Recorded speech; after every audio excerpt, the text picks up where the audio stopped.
ಸರ್ವೇ ಜನಾಃ ಸುಖಿನೋ ಭವಂತು. ಎಲ್ಲರಿಗೂ ಒಳ್ಳೆಯದಾಗಲಿ.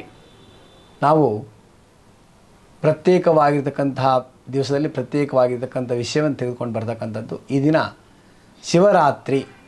ಶಿವರಾತ್ರಿ ಅಂದ್ಕೊಳ್ಳಿ ಏನು, ಯಾತಕ್ಕೋಸ್ಕರವಾಗಿ ಈ ಒಂದು ಪೂಜೆಯನ್ನು ಮಾಡ್ತಕ್ಕಂಥದ್ದು, ವ್ರತ ಮಾಡ್ತಕ್ಕಂಥದ್ದು, ಇದಕ್ಕೆ ಶಿವನ ಜನ್ಮ ಯಾವಾಗಾಯಿತು, ಹೇಗಾಯಿತು, ಎಲ್ಲ ರೀತಿಯಾದ ವಿಷಯವನ್ನು ನಾವು ಕೇಳ್ಕೊಳ್ಳೋದಕ್ಕೋಸ್ಕರ, ತಿಳ್ಕೊಳ್ಳೋದಕ್ಕೋಸ್ಕರವಾಗಿ ಎಲ್ಲರೂ ಕೂಡ ವಿಚಾರ ಮಾಡ್ತಾ ಇರ್ತಾರೆ. ವೀಕ್ಷಕ ಮಿತ್ರರೆಲ್ಲರಿಗೂ ಕೂಡ ನಮಸ್ಕಾರಗಳು. ಗುರುಬ್ರಹ್ಮ ಗುರುವಿಷ್ಣು ಗುರುದೇವೋ ಮಹೇಶ್ವರ, ಗುರು ಸಾಕ್ಷಾತ್ ಪರಬ್ರಹ್ಮ ತಸ್ಮೈ ಶ್ರೀ ಗುರವೇ ನಮಃ. ಜಗತ್ಕಲ್ಯಾಣಕಾರ್ಯಾಯ ನರರೂಪಧರಾಯ ಚ ಯೋಗಿರಾಜಾಯ ವಂದ್ಯಾಯ ಗುರು ಶ್ರೀಧರಾಯ ನಮಃ. ಗುರುವಿನ ಚರಣದಲ್ಲಿ ನಮಸ್ಕಾರಗಳು. ಶಿವಾಯ ವಿಷ್ಣುರೂಪಾಯ ಶಿವರೂಪಾಯ ವಿಷ್ಣವೇ, ಶಿವಸ್ಯ ಹೃದಯಂ ವಿಷ್ಣು, ವಿಷ್ಣು ಹೃದಯಂ ಶಿವ. ಶಿವರಾತ್ರಿ ಅಂತ ಹೇಳಿದ್ಕೊಳ್ಳೆ ನಾವು ಶಿವನಿಗೆ ಸಂಬಂಧವಾಗಿರ್ತಕ್ಕಂಥ ಪೂಜೆ ಪುನಸ್ಕಾರಗಳನ್ನು ಮಾಡ್ತಕ್ಕಂಥದ್ದು. ಯಾಮ ಪೂಜೆ, ಜಾಗರಣೆ, ಹಾಗೆ ಮಹೇಶ್ವರನಿಗೆ ಒಂದು ಅಭಿಷೇಕವನ್ನು, ಫಲಪಂಚಾಮೃತ ಅಭಿಷೇಕ ಆಗಿರ್ಬೋದು, ಅಥವಾ ರುದ್ರಾಭಿಷೇಕ ಆಗಿರ್ಬೋದು, ಏಕಾದಶಿ ರುದ್ರ ಆಗಿರ್ಬೋದು, ಮಹಾರುದ್ರ ಆಗಿರ್ಬೋದು, ಇದನ್ನೆಲ್ಲ ಮಾಡ್ತಕ್ಕಂಥದ್ದು ಶಿವರಾತ್ರಿಯಲ್ಲಿ ವಿಶೇಷತೆ ಬರುತ್ತೆ. ಶಿವರಾತ್ರಿಯಲ್ಲಿ ಇದನ್ನು ಮಾಡೋದ್ರಿಂದ ಶಿವ ಸಂತುಷ್ಟನಾಗ್ತಾನೆ. ಯಾಕೆಂದರೆ ಈ ದಿನವನ್ನು ನಾವು ಶಿವನ ಜನ್ಮದಿನ ಅಂತ ನೋಡ್ತೀವಿ. ಜನ್ಮದಿನದಲ್ಲಿ ಭಗವಂತನಿಗೆ ನಾವೇನಾದ್ರು ಸೇವೆ ಮಾಡಿದರೆ ಒಳ್ಳೆಯದಾಗತ್ತಲ್ವ.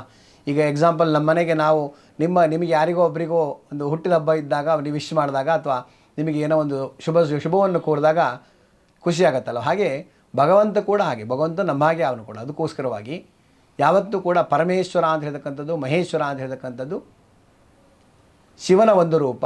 ಅವನು ಲಯಕರ್ತ ಅಂತ ಹೇಳ್ತಾರೆ. ಲಯವನ್ನು ಮಾಡ್ತಕ್ಕಂಥವನು ಅವನು. ಆ ಮಹಾದೇವನ ಒಂದು ಸಂಪೂರ್ಣವಾಗಿರ್ತಕ್ಕಂಥ ಒಂದು ಆಶೀರ್ವಾದ ಇದ್ದರೆ ನಾವೆಲ್ಲದನ್ನು ಕೂಡ ಜಯಿಸ್ಬೋದು, ಗಳಿಸ್ಬೋದು. ಅದಕ್ಕೋಸ್ಕರವಾಗಿ ಅವನಿಗೆ ಶಿವ ಅಂತ ಹೇಳ್ತಾರೆ. ಶಿವ ಅಂದರೆ ಏನು? ಶುಭ, ಎಲ್ಲದೂ ಕೂಡ ಒಳ್ಳೆಯದಾಗ್ತಕ್ಕಂಥದ್ದು, ಶುಭವನ್ನು ಕೊಡ್ತಕ್ಕಂಥದ್ದು. ಲಯಕರ್ತ ಒಂದೇ ಆಗೋದಿಲ್ಲ ಅವನು. ಶಿವ ಅಂದರೆ ಶುಭವನ್ನು ಕೊಡ್ತಕ್ಕಂಥವನು ಕೂಡ ಆಗ್ತಾನೆ. ಅದಕ್ಕೋಸ್ಕರವಾಗಿ ಆ ಶಿವನನ್ನು ಆರಾಧನೆ ಮಾಡೋದ್ರಿಂದ ಒಳ್ಳೆಯ ರೀತಿಯಲ್ಲಿ ನಾವೊಂದು ಅಭಿವೃದ್ಧಿಯನ್ನು ಪಡಿತಕ್ಕಂಥದ್ದು, ಜೀವನದಲ್ಲಿ ಒಳ್ಳೆಯದಾಗ್ತಕ್ಕಂಥದ್ದು ಆಗತ್ತೆ. ಅದಕ್ಕೋಸ್ಕರವಾಗಿ ಶಿವನನ್ನು ಆರಾಧನೆ ಮಾಡಬೇಕು. ಶಿವರಾತ್ರಿಯ ದಿವಸದಲ್ಲಿ ಶಿವನನ್ನು ಆರಾಧನೆ ಮಾಡಬೇಕಾದ್ರೆ ಹೇಗೆ ಅಂತ ಹೇಳಿದ್ರೆ, ಶಿವನನ್ನು ಆ ದಿನದಲ್ಲಿ ಪೂಜೆ ಮಾಡಬೇಕಾದ್ರೆ, ಅಂದರೆ ಯಾವ 26ನೇ ತಾರೀಕು ನಾವು ಪೂಜೆ ಮಾಡ್ತೀವಿ, ಅದಕ್ಕೆ 25ನೇ ತಾರೀಕಿನಿಂದ ಪ್ರಾರಂಭ ಮಾಡಿಬಿಟ್ಟು ಶಿವನಿಗೆ ನಾವು ನಾಳೆ ಬೆಳಗ್ಗೆ ಅಥವಾ ನಾಳೆ ಪೂಜೆ ಮಾಡ್ತೀವಿ ಅಂತ ಸಂಕಲ್ಪವನ್ನು ಮಾಡ್ಕೊಂಡು ಹಿಂದಿನ ದಿವಸದಲ್ಲಿ ನಾವು ಭಗವಂತನ ಆಲಯವನ್ನು ಅಥವಾ ಈಶ್ವರಲಿಂಗ ಇಡ್ತಕ್ಕಂಥ ಜಾಗವನ್ನು, ಈಶ್ವರಲಿಂಗ ಇಟ್ಕೊಂಡು ಪೂಜೆ ಮಾಡ್ತಕ್ಕಂಥದ್ದು, ಲಿಂಗ ಆರಾಧನೆ ಮಾಡ್ತಕ್ಕಂಥದ್ದು, ಅದನ್ನು ಮಾಡ್ತಕ್ಕಂಥ ಜಾಗವನ್ನು ಶುದ್ಧೀಕರಣ ಮಾಡಿಬಿಟ್ಟು ಆ ಜಾಗದಲ್ಲಿ ಲಿಂಗವನ್ನು ಪ್ರತಿಷ್ಠಾಪನೆ ಮಾಡಲಿಕ್ಕೆ ಮುಂದಿನ ದಿನದಲ್ಲಿ ರೆಡಿ ಮಾಡ್ಕೊಳ್ಬೇಕು. ಎಲ್ಲ ರೀತಿಯಲ್ಲಿ ರಂಗವಲ್ಲಿ ಇತ್ಯಾದಿಗಳನ್ನು ಹಾಕ್ಕೊಂಡು ರೆಡಿ ಮಾಡ್ಕೊಳ್ಬೇಕು. ಮಾಡ್ಕೊಂಡ ನಂತರದಲ್ಲಿ ಮಾರನೇ ದಿನ ಬೆಳಗ್ಗೆ ಎದ್ಬಿಟ್ಟು ನಾನು ಈ ದಿನ ಶಿವರಾತ್ರಿಯನ್ನು ಆಚರಣೆ ಮಾಡ್ತೀನಿ ಅಂತ ಹೇಳ್ಬಿಟ್ಟು ಮನಸ್ಸಲ್ಲೇ ಸಂಕಲ್ಪವನ್ನು ಮಾಡ್ಕೊಂಡು ಸಂಧ್ಯಾಕಾಲದವರೆಗೂ ಕೂಡ ಯಾವುದೇ ರೀತಿಯಾದಂಥ ಒಂದು ಅನ್ಯ ಆಹಾರವಾಗಿರ್ಬೋದು ಅಥವಾ ತಾಮಸವಾಗಿರ್ತಕ್ಕಂಥ ಆಹಾರವನ್ನು ಊಟ ಮಾಡದೆ ಶಾಂತವಾಗಿ ಬೆಳಗಿನ ಸಂಜೆಯವರು ಶಿವನನ್ನು ಆರಾಧನೆ ಮಾಡ್ತಕ್ಕಂಥದ್ದು, ಅಥವಾ ಓಂ ನಮಃ ಶಿವಾಯ ಅಂತ ಹೇಳ್ತಕ್ಕಂಥ ಮಂತ್ರವನ್ನು ಹೇಳ್ತಕ್ಕಂಥದ್ದು.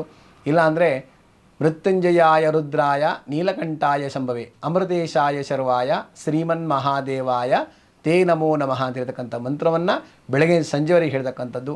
ಯಾರಿಗೆ ರುದ್ರ ಪಠನ ಮಾಡಲಿಕ್ಕೆ ಬರ್ತದೆಯೋ ಆ ರುದ್ರ ಪಠನೆ ಮಾಡ್ತಕ್ಕಂಥದ್ದು. ಹಾಗೆ ರುದ್ರನಿಗೆ ಅಭಿಷೇಕವನ್ನು ಮಾಡ್ತಕ್ಕಂಥದ್ದು. ಅಭಿಷೇಕ ಅಂದರೆ ಫಲಪಂಚಾಮೃತ ಅಭಿಷೇಕ ಸಹಿತವಾಗಿ ರುದ್ರಾಭಿಷೇಕ ಅಂತ ಹೇಳ್ತಕ್ಕಂಥದ್ದು. ರುದ್ರಾಭಿಷೇಕವನ್ನು ಮಾಡಿಕೊಂಡು ಭಗವಂತನ ಸೇವೆ ಮಾಡ್ತೀನಿ ಅಂತೇಳಿ ಸಂಕಲ್ಪವನ್ನು ಮಾಡಿಕೊಂಡು ಸಂಧ್ಯಾಕಾಲದವರೆಗೆ ಇದ್ಬಿಟ್ಟು ಸಂಧ್ಯಾಕಾಲದಲ್ಲಿ ಯಾಮಕ್ಕೆ ಕೂಡ ಒಂದು ಪೂಜೆಯನ್ನು ಮಾಡಿಕೊಂಡು ಆ ನಂತರದಲ್ಲಿ ಒಂದು ಪರಮೇಶ್ವರನಿಗೆ ಅಭಿಷೇಕವನ್ನು ಮಾಡಿರ್ತಕ್ಕಂಥ ಪ್ರಸಾದವನ್ನು ನಮ್ಮ ತಲೆ ಮೇಲೆ ಹಾಕ್ಕೊಳ್ತಕ್ಕಂಥದ್ದು ಒಳ್ಳೆಯದಾಗ್ತಕ್ಕಂಥದ್ದಾಗತ್ತೆ. ಅದಕ್ಕೋಸ್ಕರವಾಗಿ ಆ ರೀತಿಯಾಗಿ ಮಾಡ್ಕೊಂಡು ಹೋಗೋದ್ರಿಂದ ಎಲ್ಲ ರೀತಿಯಾದ ಶುಭವನ್ನು ಕೊಡ್ತಕ್ಕಂಥದ್ದು, ಹಾಗೆ ಶಿವನ ಸಂಪೂರ್ಣವಾಗಿರ್ತಕ್ಕಂಥ ಆಶೀರ್ವಾದವನ್ನು ಪಡಿಬೋದು ಅಂತ ಹೇಳ್ತಕ್ಕಂಥದ್ದು. ಯಾಕೆಂದರೆ ನಾವು ಪೂಜೆಯನ್ನು ಮಾಡಿದ ನಂತರದಲ್ಲಿ ಪ್ರಸಾದವನ್ನು ಸ್ವೀಕಾರ ಮಾಡಬೇಕು. ಅದಕ್ಕೋಸ್ಕರವಾಗಿ ನೈವೇದ್ಯಕ್ಕೋಸ್ಕರವಾಗಿ ರವೆಯಿಂದ ಮಾಡಿರ್ತಕ್ಕಂಥ ಉಂಡೆಯನ್ನು ಮಾಡ್ತಕ್ಕಂಥದ್ದು, ಹಾಗೆ ಆ ನಮ್ಮ ಭಗವಂತನಿಗೆ ಪ್ರಿಯವಾಗಿರ್ತಕ್ಕಂತಹ ಒಂದು ತೀರ್ಥವನ್ನು ಕೊಡ್ತಕ್ಕಂಥದ್ದು, ಈ ರೀತಿಯಾಗಿ ಮಾಡೋದ್ರಿಂದ ಎಲ್ಲ ರೀತಿಯಲ್ಲಿ ಶುಭವನ್ನು ಕೊಡ್ತಕ್ಕಂಥದ್ದು, ಒಳ್ಳೆಯದು ಕೂಡ ಆಗ್ತಕ್ಕಂಥದ್ದು ಆಗತ್ತೆ. ಅದಕ್ಕೋಸ್ಕರವಾಗಿ ಶಿವರಾತ್ರಿ ದಿವಸದಲ್ಲಿ ರಾತ್ರಿ ಕಾಲದಲ್ಲಿ ನಾವು ಯಾಮ ಪೂಜೆಯನ್ನು ಮಾಡೋದ್ರಿಂದ ಶುಭವನ್ನು ಕೊಡ್ತಕ್ಕಂಥದ್ದು ಆಗಿರುತ್ತೆ. ಯಾರ್ಯಾರು ಯಾಮ ಪೂಜೆಯನ್ನು ಮಾಡ್ತೀರೋ ಅವರು ರಾತ್ರಿ ಕಾಲದಲ್ಲಿ ಜಾಗರಣೆಯನ್ನು ಮಾಡಬೇಕು.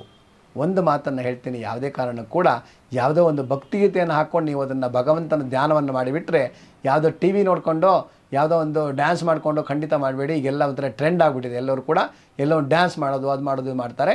ಅದು ಶಿವನಿಗೆ ಸಂಬಂಧವಾಗಿರ್ತಕ್ಕಂಥ ಶಿವತಾಂಡವನ್ನು ಮಾಡಿ ಎಲ್ಲ ರೀತಿಯಲ್ಲಿ ಒಳ್ಳೆಯದಾಗ್ತಕ್ಕಂಥದ್ದು ಆಗತ್ತೆ.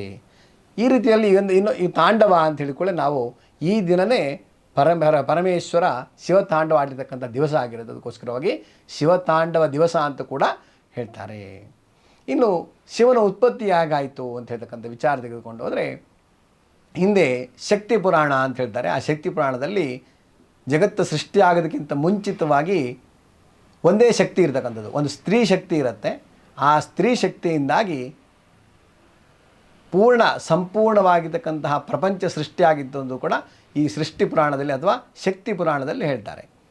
ಶಕ್ತಿ ಪುರಾಣದಲ್ಲಿ ಹೇಗೆ ಹೇಳ್ತದೆ ಅಂದರೆ, ಶಕ್ತಿ ಅಂತ ಹೇಳ್ತಕ್ಕಂಥದ್ದು ಒಂದು ಸ್ತ್ರೀ ಸ್ವರೂಪವಾಗಿರ್ತದೆ. ಆ ಒಂದು ಸ್ವರೂಪದಲ್ಲೇ ಎರಡು ಪುರುಷ ಮತ್ತು ಸ್ತ್ರೀ ಶಕ್ತಿ ಎರಡೂ ಕೂಡ ಇರುತ್ತೆ. ನಾವು ಯಾವತ್ತೂ ಕೂಡ ಒಂದೇ ಒಂದು ಜಾಗದಲ್ಲಿ ಸ್ತ್ರೀ ಅಥವಾ ಪುರುಷ, ನಾವು ಈಗ ಕರೆಂಟ್ ಏನು ನೋಡ್ತೀವಿ, ಒಂದೇ ಕಡೆಗೆ ನೆಗೆಟಿವ್ ಪಾಸಿಟಿವ್ ಏನಾಗುತ್ತೆ, ಬಸ್ಟ್ ಆಗುತ್ತೆ. ಹಾಗೆ ಇಲ್ಲೂ ಕೂಡ ಏನಾಗುತ್ತೆ, ಅದು ಬ್ಲಾಸ್ಟ್ ಆಗುತ್ತೆ. ಬ್ಲಾಸ್ಟ್ ಆದ ನಂತರದಲ್ಲಿ ಸ್ಫೋಟಗೊಂಡ್ಬಿಟ್ಟು ಅಲ್ಲಿ ಎರಡು ರೂಪಗಳಾಗಿ ವಿಂಗಡಣೆ ಆಗುತ್ತೆ. ವಿಂಗಡಣೆ ಆಗಿರ್ತಕ್ಕಂಥ ಸಮಯದಲ್ಲಿ ಜಗಜ್ಜನನಿ ಆಗಿರ್ತಕ್ಕಂಥ ತಾಯಿ ಶಕ್ತಿ ದೇವಿ ಆ ಒಂದು ಸಂದರ್ಭದಲ್ಲಿ ಸೃಷ್ಟಿಯನ್ನು ಮಾಡ್ತಕ್ಕಂಥ ಉದ್ದೇಶವನ್ನು ಹೊಂದಿರ್ತಾರೆ ಅಂತ ಹೇಳ್ತಕ್ಕಂಥ ರೀತಿಯಲ್ಲಿ ಹೇಳ್ತಾರೆ.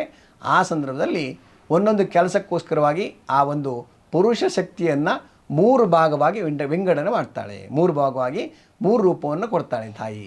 ಆ ಮೂರು ರೂಪವನ್ನು ಕೊಟ್ಟಿರುವಾಗ ಅದರಲ್ಲಿ ಬರ್ತಕ್ಕಂಥದ್ದೇ ಬ್ರಹ್ಮ, ವಿಷ್ಣು, ಮಹೇಶ್ವರ ಅಂತ ಹೇಳ್ತಕ್ಕಂಥದ್ದು. ಈ ರೀತಿಯಾಗಿ ಮೂರು ವಿಶೇಷವಾಗಿರ್ತಕ್ಕಂಥ ದಿವಸ ಬರ್ತದೆ.